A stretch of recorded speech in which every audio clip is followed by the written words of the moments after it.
Monsieur Kibona Bolongue, bonjour. Bonjour. Vous êtes administrateur délégué de la Fédération des entreprises du Congo. On vous voit ici à la conférence Risque Pays sur les investissements. Alors, première question, est-ce que le patronat est d'accord avec cette cartographie de la RDC? Christian, je vous dis que c'est la deuxième année, n'est-ce pas, que nous participons à cette conférence Risque Pays.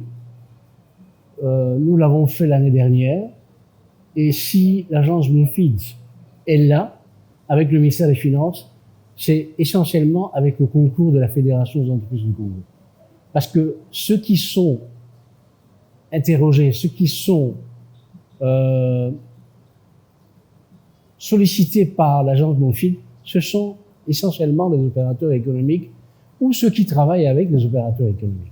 Donc, ce qui a été décrit dans le rapport correspond à ce que vous vivez. Mais, bien sûr, vous savez, ce pays, M. Mousakoun, je vais vous dire, on peut dire ce qu'on veut, mais ce pays n'est pas orphelin des textes légaux. Il y en a même beaucoup. Beaucoup. Ce qui pose problème, c'est l'application de ces textes. La Constitution est là, la loi est là. Moi, j'ai aimé l'intervention du président de la Cour constitutionnelle, n'est-ce pas, qui a dit des choses de manière brutale, mais bien, pour expliquer aux uns et aux autres que quand il y a corruption, quand on parle de corruption, il y a toujours un corrupteur et un corrompu. Le problème dans ce pays, c'est que on s'attaque souvent aux corrupteurs, mais on ne veut pas s'attaquer aux corrompus. Alors, pour revenir à la notation de l'agence Moonfeed, c'est un exercice osé par le ministère des Finances, il faut le dire, parce qu'il faut accepter qu'on puisse s'auto-évaluer. Et le ministère des Finances, avec Nicolas Kazadi, a accepté qu'on puisse évaluer la RDC au travers de certains critères macroéconomiques de la RDC. Et c'est un exercice que nous apprécions au niveau de la Fédération du Congo. Cependant, les résultats ne sont pas aussi beaux qu'on aurait voulu. Quel est l'intérêt de faire autant de publicité, une conférence, sur des résultats qui ne sont pas si 5,5% c'est mieux que 5, mais c'est toujours pas 7 ou 8 ou 9 ou 10. 3,8 en tant que risque pays pour la politique, ce n'est pas des résultats qu'il faut promouvoir. Je suis d'accord avec vous. Vous savez, d'autres agences de notation ne font pas ce que fait l'agence Moonfeed. Non, pas du tout.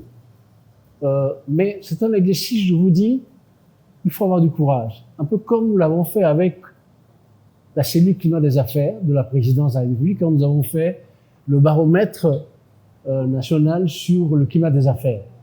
Ce n'est pas évident de s'auto-évaluer. Ce n'est pas évident de se dire, quand vous allez voir un médecin, Christian, vous avez peur, n'est-ce pas?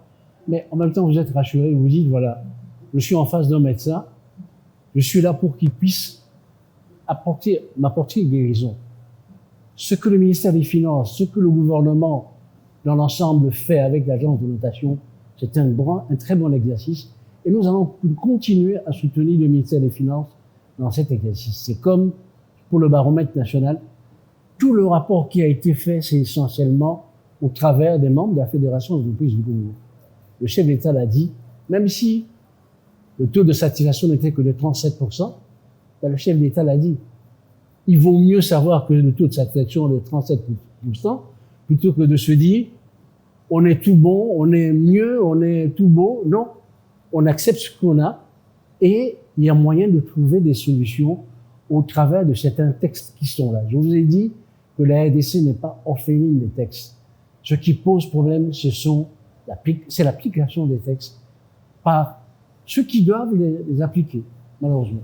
La lenteur dans la mise en place effective des réformes souhaitées par les opérateurs économiques et la fragilité de la gouvernance ne permettent pas d'encourager une hausse significative des investissements en République démocratique du Congo. C'est ce que dit ce rapport. Alors, pourquoi s'auto-évaluer? Pourquoi s'auto-flageller si d'année en année, les choses ne changent pas? Mais qui vous dit que les choses ne changent pas? Les choses sont petit à petit en train de changer. On parle de lenteur, là. Oui, tout à fait. Mais il y a une lenteur. Mais parfois, il faut s'avancer comme une tortue plutôt que comme un lièvre, n'est-ce pas? Mais nous sommes une tortue, la RDC. Nous acceptons comment nous devons vivre dans ce pays et nous évoluons comme la tortue. Il ne faut pas que on puisse se dire tout ce qui est fait est mauvais. Non. Il faut ne pas non plus se faire une autosatisfaction en se disant on est tout beau, on est ceci. Il faut accepter les défis. Et là, c'est un défi que le gouvernement s'impose en acceptant qu'on passe de 5,1 à 5,5, n'est-ce pas? Et que l'année prochaine, peut-être qu'on sera à mieux. Ou alors, peut-être, non, on va baisser. Pourquoi pas? Mais c'est pas pour cela qu'il faut se dire, on se décourage. Il faut y aller, Christian. Il faut y aller. Et moi, j'encourage les Congolais à accepter ce qui est fait là. Parce que c'est voulu par l'autorité suprême de ce pays. Il le veut, pourquoi? Parce qu'il veut que les choses évoluent pour le mieux dans ce pays. On parle beaucoup de diversification. Quelles sont, selon vous, quelles seraient, selon vous, les réformes, puisque c'est vous qui les appelez, principalement, les réformes majeures, les réformes prioritaires, pour notamment faciliter, promouvoir l'investissement dans les secteurs que vous aurez jugés prioritaires? Ben, le secteur que nous jugeons prioritaire, et pour moi, essentiellement depuis des années, depuis que je suis à la Fédération des entreprises du Congo, parce que j'ai été dans ce secteur pendant des années, n'est-ce pas? C'est le secteur de l'agriculture. Et là, je dois dire que, malheureusement, on ne suit pas certains textes qui sont faits. Le chef de l'État dit dans son discours qu'il faut encourager l'agriculture, il faut, comment il dit exactement? Il faut la revanche du sol sur le sous-sol. Mais malheureusement, Monsieur Sakono, quand le chef d'État le dit, ceux qui travaillent avec lui prennent des décisions qui sont contre ce qu'il dit. Parce que pour développer l'agriculture, il faut première chose fondamentale, modifier la loi agricole. Nos fédérations d'entreprises du Congo, nous battons depuis 2011 parce que la loi agricole qui est en place aujourd'hui date du 24 décembre 2011. Et nous nous battons parce que nous disons, mais enfin, comment on peut demander que quelqu'un qui vient investir dans ce pays, dans le secteur agricole, secteur essentiellement qui n'est pas porteur tout de suite, il faut un temps de macération beaucoup plus élevé que par exemple quelqu'un qui construit un bâtiment. Quand vous plantez un palmier à huile, il faut 6-7 ans pour que ça produise, à moins que ça soit des palmiers qui sont, comment on appelle ça, faits d'une autre manière, mais en tout cas, comment on peut accepter que le chef d'État décide qu'on fasse la revanche du sol sur le sous-sol, et nous, on continue avec la même loi. Dans le même temps, nous avons accepté d'être sous la loi OHADA. Le droit OHADA, et nous, selon la considération de la Fédération du Congo, la loi supranationale prime sur la loi nationale. La loi, le droit OHADA dit ceci. Celui qui est majorité dans une entreprise, contrairement à ce que dit la loi agricole de 2011, c'est celui qui a la majorité. Vous venez avec des millions de dollars, on vous impose en congolais, on vous dit voilà, Monsieur Lusaku va être votre partenaire et il va être votre patron en somme parce qu'il prend 51% des parts. C'est pas normal. C'est pas normal. Le droit OHADA dit autre chose. Si on doit aller dans le secteur agricole, parce que depuis 87, nous sommes dépendants de l'extérieur pour notre nourriture. Moi, Christian, je suis plus âgé que vous. Je suis né avant l'indépendance dans ce pays. Nous ne mangions que ce qui était produit dans ce pays. On mangeait ce qui était produit dans ce pays. Même les poulets. Nous, on ne connaissait pas les poulets. Je ne veux pas citer les marques. Payer quelque chose ou Tout plus on verra. Tout à fait.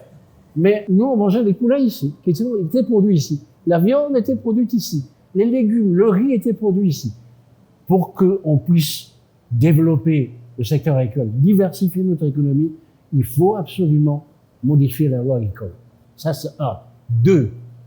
Il faut également arrêter, je parle, c'est un 19 ici, Parce que on vient, on vous dit, voilà, ceux qui sont dans le secteur agricole, on crée un office qui va les gérer. Vous savez, pour nous, je suis pas juriste, les juristes sont là en face de moi. Moi, c'est économiste de formation. Pour nous, quand une taxe est créée, il faut une contrepartie. Mais on vous dit, cet office qui vient gérer le secteur agricole ne fait rien pour ce secteur. On lui donne 2%, 3%, 4%, monsieur Laurent, 4%. Pourquoi? Alors que la loi agricole parle de 0,25%. Depuis tout ce temps, nous le disons. Heureusement qu'on a aujourd'hui un ministre de l'Agriculture. Je venais encore de parler avec lui tout à l'heure.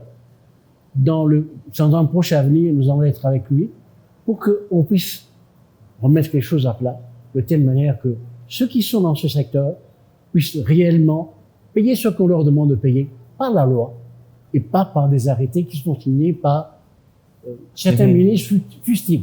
Alors vous dites la loi agricole a changé, aligner la loi ou les pratiques sur sur WADA.